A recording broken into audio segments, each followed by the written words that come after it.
എന്റെ തങ്കച്ചൻ ആരുടെ പിടിച്ചകത്തിട്ടെ? പുതിയ എസ് ഐ. തന്റെ പുതിയ എസ് ഐ കാണിച്ചു തരാൻ എല്ലാവനെയും. എന്റെ ഫോട്ടോ എവിടെയെങ്കിലും വന്ന പിന്നെ നിന്റെ മരണം അടിയന്തര ഞാൻ ഒരുമിച്ച് കിടക്കും. എന്റെ ശത്രുവിനെ ഞാനൊന്ന് കുത്തിപ്പോയത് വലിയ തെറ്റായി പോയല്ലേ?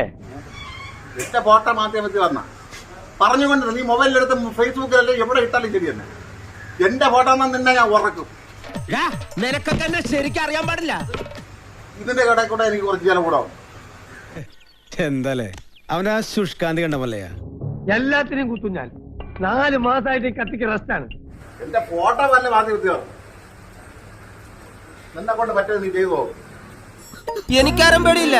തോന്നിവാസം കാണിച്ചിട്ട് നീ മറ്റേ വർത്താനം പറയുന്നു. അടിച്ചെന്നെ മോനാടെ ഷേപ്പ് ചെയ്യാൻ പറ്റും. മാധ്യമപ്രവർത്തകന് നേരെ ലഹരി കേസ് പ്രതിയുടെ വധഭീഷണി.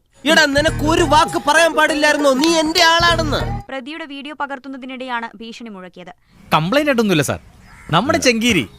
Sethu Poovachal government higher secondary സ്കൂളിന് സമീപത്ത് വാടക വീട് കേന്ദ്രീകരിച്ച് വിദേശ മദ്യവും നിരോധിത പുകയില ഉൽപ്പന്നങ്ങളും വിൽപ്പന നടത്തിയ ഭിന്നശേഷിക്കാരനായ പ്രദീപ് കുമാറിനെയാണ് കാട്ടാക്കട പോലീസ് അറസ്റ്റ് ചെയ്തത്.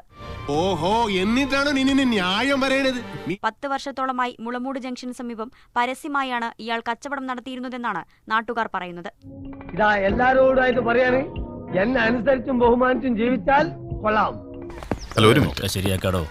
ഓ, മാപ്പ് പറയാനായിരിക്കും. മാപ്പെന്നും പറഞ്ഞിട്ട് ഒരു കാര്യമില്ല മോനെ. ട്രാഫിക് എന്താ